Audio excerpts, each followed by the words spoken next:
So in this video I'm going to go over the internal features of the brain, and what you're looking at right now, this is an anterior view of the brain. So if I put the top parts back on, it goes like that, right, so there, and then if I put this part back, right, this would be an inferior view, so it would look like that.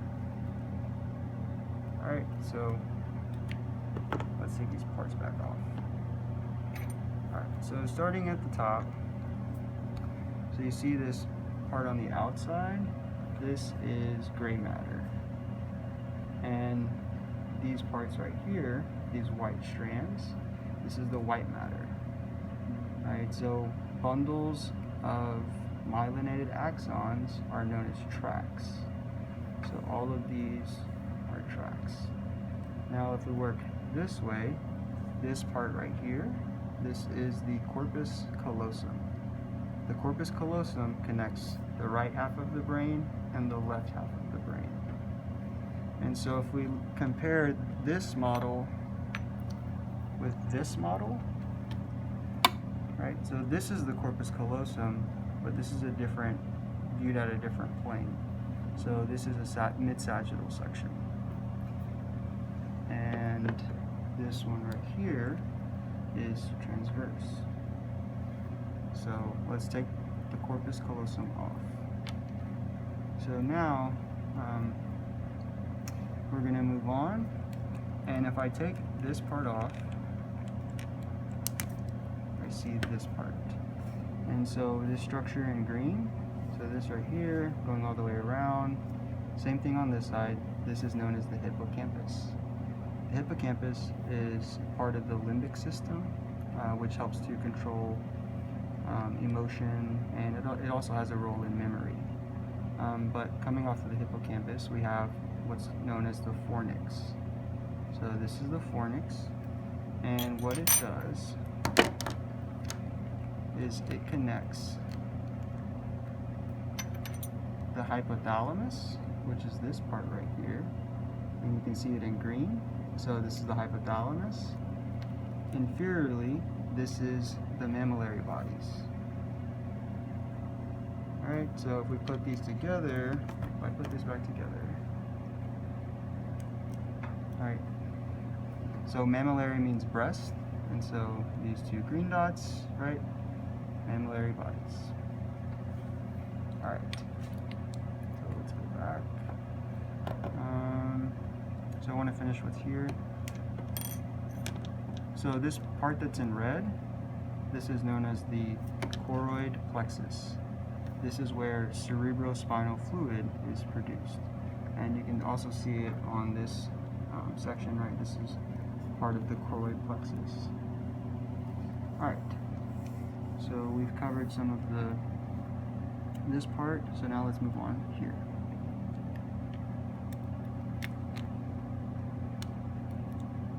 So at this point, we're going to work our way up. So you need to know the three components that make up the brainstem. So you have the medulla oblongata. I just refer to it as the medulla. And this part right here is known as the pons. And if you go up, right, this is known as the midbrain. Okay, and this is the posterior view of the midbrain as well. So now if I have a sagittal section, so this part is the medulla, and then this part is considered the pons, and then this is still the midbrain. So the midbrain's like right there, wrapping around. Alright, so those are the components of the brainstem. So now let's look up here. So all of this, so right here, right, this is the thalamus. The thalamus is known as the gateway. And so earlier I mentioned about the hypothalamus. So this is the hypothalamus, or this is the thalamus. This is the hypothalamus, and then this part in the back, this is the epithalamus, where the pineal gland is. The pineal gland secretes a compound known as melatonin, which which helps regulate the sleep cycle. Let's see what else. So now we're going to go into the deep structures of the brain. So this part is known as the insula, and then if you look at this is known as the internal capsule. And if I take this off, take the insula off, both sides.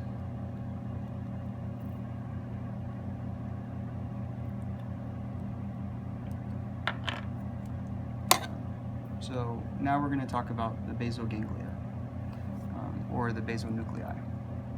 So there are three components that make up the basal ganglia. You have the caudate, which is this part right here.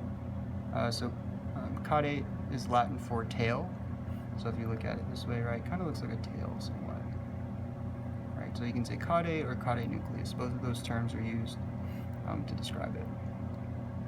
And then, so this ball right here, right, this is known as the Globus Pallidus, which means pale ball. So this is the deepest portion of the basal ganglia. And then if I look at it this way, right, so this entire portion right here is considered the lentiform nucleus, because if I take this off,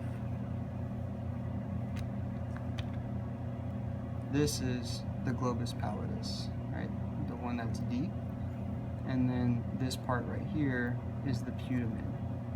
But both the putamen and the Globus Pallidus make up the lentiform nucleus. Right? And that's it.